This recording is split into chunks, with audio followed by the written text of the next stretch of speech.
Frères et sœurs, chers paroissiens, chers amis, je vous salue.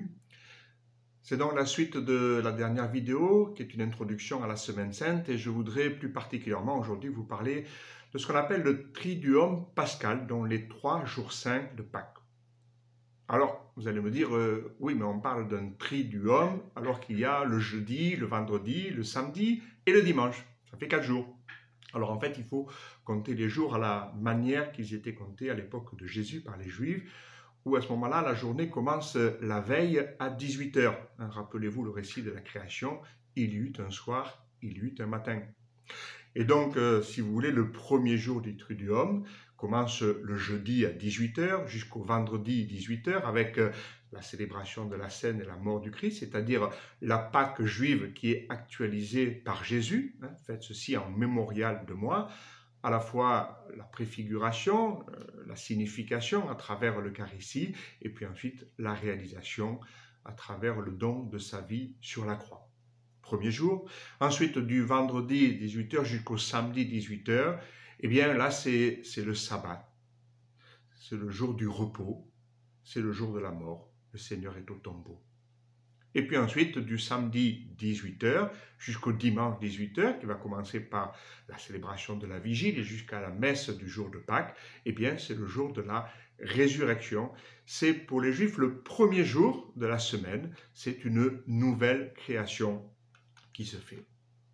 Donc la liturgie nous résume cela à travers finalement une seule célébration. Et de fait, vous remarquerez bien en regardant les liturgies cette année, ou vous l'avez déjà remarqué les autres années, le jeudi saint, à la fin de la messe, il n'y a pas d'envoi, de bénédiction, puisqu'on continue avec la procession du Saint-Sacrement qui va au reposoir. Le vendredi, il n'y a pas de salutation au début de la célébration. On commence par ce grand temps de silence et de prostration. Il n'y a pas non plus à la fin d'envoi du peuple, puisque c'est le silence. Et puis, le samedi saint, pour la vigile, il n'y a pas de salutation au départ, mais on commence directement avec la célébration, la liturgie de la lumière.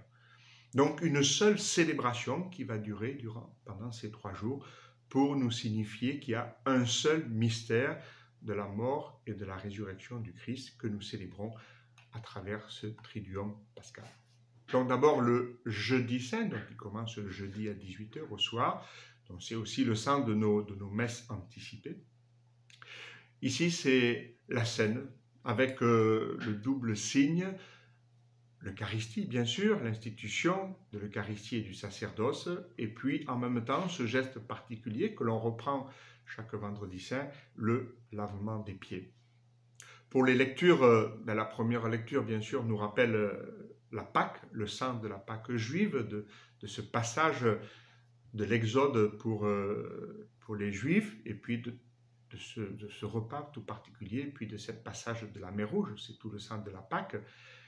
Et la deuxième lecture, eh bien, c'est la lecture aux Corinthiens, où Saint Paul rappelle justement ce rite de l'Eucharistie. Donc, pour les premières communautés chrétiennes, il en est le témoin. Je vous transmets ce que j'ai reçu moi-même. C'est dans la deuxième lecture, parce que précisément dans l'Évangile, nous n'aurons pas le récit de l'Eucharistie, mais en Saint Jean, le récit du lavement des pieds. Vous le savez, c'est Jésus lui-même, dans l'Évangile, qui donne l'explication de ce geste assez surprenant, qui était réservé normalement aux esclaves. Et on comprend bien la réaction vive de Pierre, c'est lui-même qui l'explique. « Comprenez-vous ce que je viens de faire pour vous ? Vous m'appelez Maître et Seigneur, et vous avez raison, car vraiment je le suis. Si donc moi, le Seigneur et le Maître, je vous ai lavé les pieds, vous aussi, vous devez vous laver les pieds les uns aux autres. C'est un exemple que je vous ai donné, afin que vous fassiez vous aussi, comme j'ai fait pour vous. » Donc ce lavement des pieds, c'est un geste qui est à faire aussi les uns envers les autres, le sens aussi de notre fraternité en Jésus-Christ. Il le fait pour que nous fassions de même les uns les autres ce service de la charité. Pour cela aussi que dans la célébration d'ordinaire, le curé va laver les pieds de 12 fidèles, de 12 paroissiens, pour rappeler qu'il est lui-même au service de cette charité pour toute la communauté chrétienne.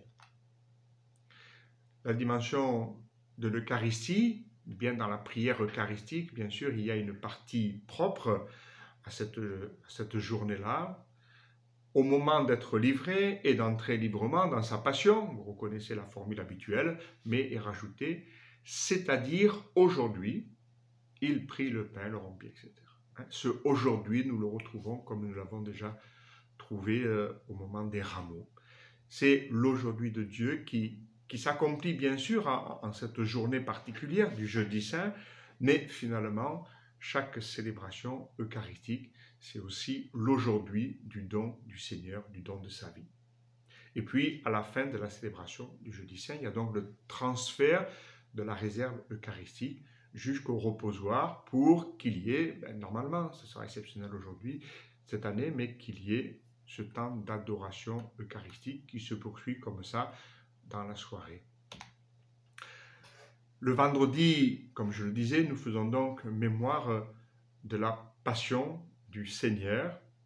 Les lectures pour cette célébration de la passion, c'est ce qu'on appelle la figure du serviteur souffrant, une figure assez particulière, exceptionnelle dans le prophète Isaïe, qui annonce justement non pas un Messie guerrier et victorieux, comme on le pensait à la manière humaine, mais ce Messie humble et souffrant. Ensuite, il y a bien sûr le long passage de l'Évangile, de la lecture de la Passion selon Saint Jean, alors que pour les rameaux, ce sont les évangiles de Matthieu, Marc et Luc. Une liturgie finalement très sobre, comme je dis, ni trop peu. Cette simplicité qui est aussi face au mystère de la mort de Jésus. Et puis aussi très solennelle, parce qu'elle nous ouvre justement à cette dimension universelle du salut qui est célébrée là dans la mort de Jésus en croix. Cela est particulièrement signifié par le grand déploiement qu'il y a de la prière universelle. Vous vous en rappelez peut-être, vous le reverrez, avec toutes ces intentions, ces 10 intentions. Une 11e sera rajoutée cette année pour les victimes du coronavirus. Ces 10 intentions qui sont marquées justement par la célébration de ce salut universel, le Christ mort pour le salut du monde. C'est là vraiment que prend sens cette prière universelle que nous reprenons ensuite chaque dimanche de l'année. Puis ensuite, il y a le temps de la vénération de la croix. Vous vous rappelez, au moment où est présentée cette croix, « Voici le bois de la croix qui a porté le péché du monde. Venez, adorons. » Oui, nous adorons le Seigneur qui se livre, qui se donne, qui meurt sur la croix. C'est cet acte de foi de reconnaître encore le Seigneur, le Christ, Fils de Dieu, alors qu'il meurt sur la croix. Dieu meurt en croix. Venez, adorons-le. C'est le sens profond de cette célébration du Vendredi Saint. Et du coup, pour la communion, il n'y a pas de prière eucharistique, bien entendu. On ne célèbre pas l'Eucharistie, puisque finalement, ce qui était déjà préfiguré dans l'Eucharistie, mon corps livré, mon sang versé, eh bien là c'est vécu directement dans ce don du Christ sur la croix que nous célébrons justement en ce Vendredi Saint. La fin se fait en silence aussi. Mais si au début c'est plutôt le silence de la sidération par rapport à ce que nous célébrons de cette mort du Christ, il me semble que le silence à la fin de la célébration est déjà l'attente de la résurrection. Pour nous qui croyons, qui avons cette espérance dans la mort et la résurrection du Christ. Ensuite, le samedi soir, donc commence déjà cette célébration de la Pâque chrétienne. Et donc ce sont les vigiles, cette grande veillée, avec d'abord une liturgie de la lumière. Il y a 4 liturgies différentes, de la lumière, de la parole baptismale et ensuite eucharistique. La liturgie de la lumière commence avec le cierge pascal et le grand feu qui est fait, cette lumière nouvelle. C'est le Christ qui est maître du temps. D'abord, on le rappelle en marquant sur le cierge pascal le nouveau millésime, la nouvelle année. Il est l'alpha et l'oméga, le début et la fin, maître des temps. Il est aussi la lumière du monde. C'est le sens aussi de ce cierge qui rentre d'abord dans l'Église encore toute éteinte, dans la lumière du monde, pour le monde aujourd'hui. Et puis enfin, l'annonce de la Pâque, qu'éclate dans le ciel la joie des anges. Vous connaissez tout ce beau chant qui annonce la joie de la Pâque, de la résurrection du Christ. Donc suit alors, comme toutes les célébrations, la liturgie de la parole. C'est une longue veillée familiale, paisible, où un peu comme avant, on se racontait toutes les histoires de la famille. Et bien là, on raconte toute l'histoire du salut à travers les grands textes depuis la Genèse par l'Exode et jusqu'aux prophètes, les grands textes qui rappellent ce salut, ce chemin, ce long chemin du salut de Dieu à travers le peuple d'Israël et qui va aboutir et se réaliser pleinement en Jésus-Christ. Et puis, il y a le Gloria, le grand chant de la gloire de Dieu, avec le son des cloches qui nous fait entrer dans le Nouveau Testament avec l'épître de Saint Paul, et puis, bien sûr, l'évangile acclamé ce jour-là avec l'Alléluia, le grand chant de Pâques. La troisième partie, c'est la liturgie baptismale, autour de la cuve baptismale, qui est liée au nom des baptêmes d'adultes d'ailleurs. Et puis, comme toute célébration baptismale, elle commence par la litanie des saints. Nous invoquons tous les saints, priez pour nous. Nous leur demandons d'être là avec nous, soutenant notre communauté. Et puis, bien sûr, après la bénédiction de l'eau, il y a les baptêmes. Dans la nuit de Pâques, en général, ce sont les baptêmes d'adultes. Mais toute la communauté, avec les nouveaux baptisés, est invitée à renouveler justement la profession de foi baptismale. C'est un peu comme le renouvellement du baptême de chaque personne qui se fait à ce moment-là en communauté dans toute l'assemblée, qui est ensuite en signe de ce rappel du baptême aspergé avec l'eau, avec le chant qui accompagne. La dernière partie, c'est la liturgie eucharistique, bien sûr.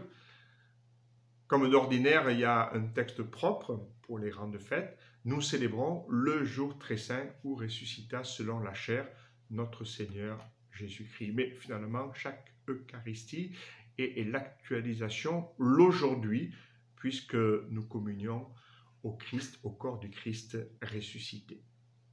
Vous le savez, cette fête de Pâques est tellement importante qu'elle se déploie sur une octave. Les 8 jours, c'est le signe de la plénitude, donc du dimanche de Pâques jusqu'au dimanche de la miséricorde. Pendant ces 8 jours, chaque jour, nous célébrons le jour de Pâques. Ce dimanche de Pâques, dont nous célébrons la messe le dimanche matin, et la fête de Pâques, bien sûr, est le dimanche par excellence, le jour du Seigneur, et non pas comme les anglo-saxons l'ont gardé, le Sunday, le jour du soleil, mais le jour du Seigneur que nous célébrons le premier jour. Voici que je fais toutes choses nouvelles, nous est dit dans le livre de l'Apocalypse. Voilà donc ce Triduum. Pour finir, je voudrais rappeler que pour dimanche, je célébrerai la messe, bien sûr, comme je le fais chaque dimanche. Il n'y aura pas de bénédiction des rameaux. Moi-même, j'aurai un rameau, bien sûr.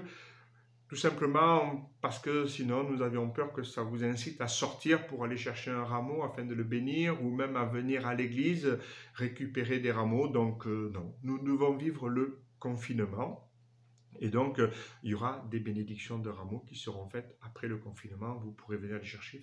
On vous expliquera comment le faire afin que vous puissiez bien sûr avoir votre rameau chez vous sur la croix qui est dans votre maison. C'est un geste important. Voilà, je finis avec cette bénédiction. Vous le savez, c'est un grand bonheur pour moi de vous dire cette protection, cette bénédiction de Dieu pour chacun de vous, pour vos familles. Le Seigneur soit avec vous et que Dieu, dans l'amour et tout-puissant, vous bénisse, vous garde, vous protège, vous-même et vos proches, le Père, le Fils et le Saint-Esprit. Amen. Voilà, demeurez bien dans cette paix du Christ. Soyez prudents, prenez soin de vous, prenez soin des autres et restez chez vous, tout simplement.